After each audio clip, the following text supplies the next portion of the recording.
नमस्कार मित्रांनो, आज आपण मॉड्युली बद्दल बघणार आहे। मॉड्युली और मॉड्युलस ऑफ कॉम्प्लेक्स नंबर। तर आपल्याला z = x + iy हा आपल्याकडे कॉम्प्लेक्स नंबर आहे आणि त्याचा मॉड्युलस जो आहे तो दाखवतो आपण। Modulus of z = √x² + y²। तर हा त्याचा मॉड्युलस आहे। मग आता फॉर एक्झाम्पल आपल्याकडे समजा जर z1 असेल x1 + iy1 आणि z2 दिलेला असेल x2 + iy2 आणि त्याचा जर डिफरन्स आपण कॅल्क्युलेट केला z1 - z2 तर रियल पार्टची आपण सबट्रॅक्शन करतो प्लस इमॅजिनरी पार्ट हा काय करतो आपण सबट्रॅक्ट करतो। रियल पार्ट सोबत आणि इमॅजिनरी पार्ट सोबत आणि ह्याचा मॉड्युलस येईल मग z1 - z2 = √ हा होईल आपला रियल पार्टचा स्क्वेअर, हा होईल आपला रियल पार्टचा स्क्वेअर प्लस इमॅजिनरी पार्टचा स्क्वेअर। म्हणजेच हा आपला काय होईल डिस्टन्सचा फॉर्म्युला होईल। हा जो काही आपला तयार होईल मॉड्युलस ऑफ z1 - z2 हा डिस्टन्सचा फॉर्म्युला होईल। सिमिलरली कॉम्प्लेक्स नंबर z हा आपल्याला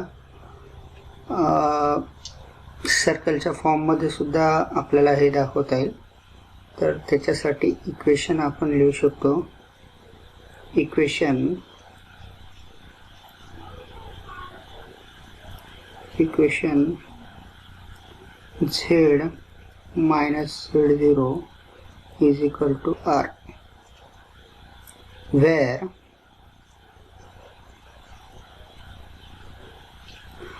z0 is center of a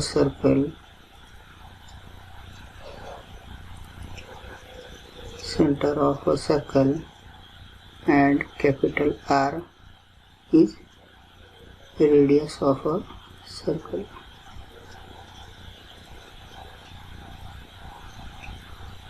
तर with the help of modulus of z - z0 = r हे आपण सर्कलच्या फॉर्म मध्ये दाखवू शकतो। फॉर एक्झाम्पल जर आपल्याकडे इक्वेशन दिलेली असेल द इक्वेशन z - 1 + 3i = 2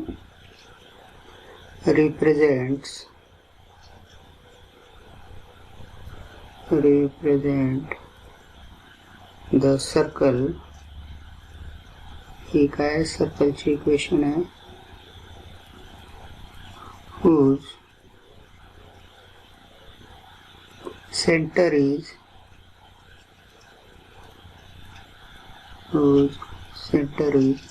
काय सेंटर z0 मायनस कॉमन काढायचा। जर मायनस कॉमन काढला तर काय लिहितं 1 - 3i, कारण की z0 आपण कसं दाखवलेला आहे मायनस बाहेर पाहिजे। मायनस कॉमन काढल्यावरती हा काही 1 - 3i आणि रेडियस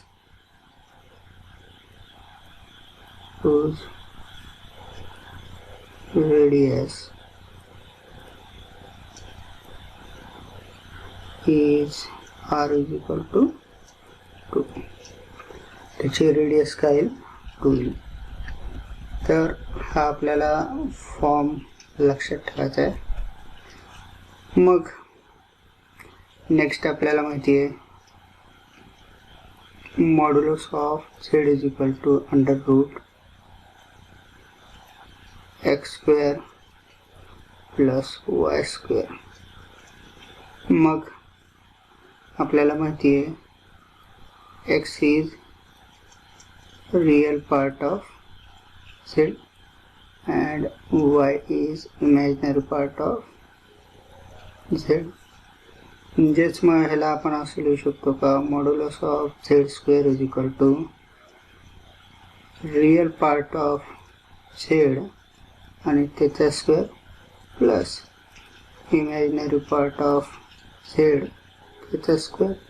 आपण काय केला, दोघांचाही स्क्वेअर केला, स्क्वेअरिंग बोथ साइड. मग स्क्वेअर आणि रूट कॅन्सल होईल. एक्स स्क्वेअर म्हणजेच काय, real part of z. Y square म्हणजेच काय, imaginary part of z. Okay, ही झाली आपली पहिली कंडिशन, ही झाली दुसरी कंडिशन. ह्याच्यावरूनच आपल्याला असं लक्षात येते की real part of Z is less than modulus of real part of Z less than equal to modulus of Z. Similarly, imaginary part of z less than equal to modulus of imaginary part of z less than equal to modulus of z. ही झाली तिसरी condition. म्हणजे ही real part हा लहान असतो modulus of real part z पेक्षा आणि हा लहान असतो मॉड्युलस ऑफ z पेक्षा. सेम आता आपल्याला with the help of triangle inequality आपल्याला दाखवायचे आहे. Using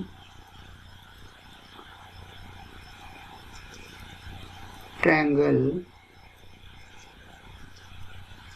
inequality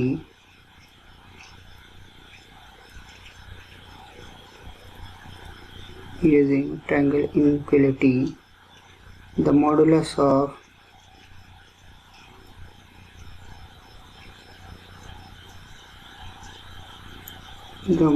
of the sum of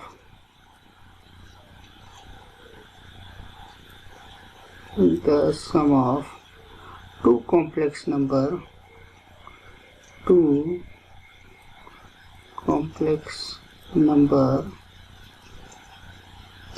z1 and z2 is given as modulus of z1 plus modulus of z2 is always less than modulus of z1 plus modulus of z2. हा नेहमी काय असतो, ही बेरीज लहान असती. Separate addition of two modulus of z1 plus z2 is always less than equal to modulus of z1 plus modulus of z2. ठीक आहे. आणि असंच मग दुसरी आपल्याकडं इनइक्वालिटी आहे, z1 plus z2 is always greater than equal to modulus of z1 minus modulus of z2. Okay, तर जेव्हा आपण सबट्रॅक्शन करतो दोन मॉड्युलसचं त्यावेळेस ही समेशन काय असते, greater than equal to modulus of z1 minus z2 असते. तर आपण ह्याला प्रूव्ह करू, which means that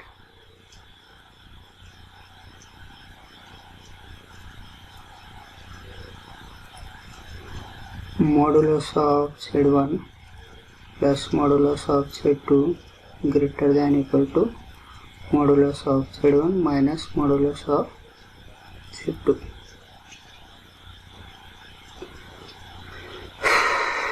ओके, मग आता हे आपण पाहू.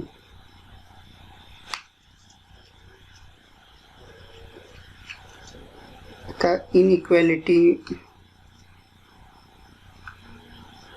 this is inequality 5, this is inequality 5 केव्हा भेटेल आपल्याला, when modulus of z1 is greater than equal to modulus of z2. If modulus of z1 strictly less than z2, we need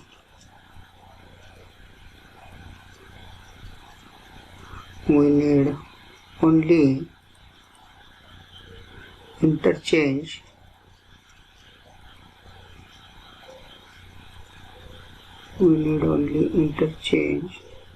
z1 and z2 in equality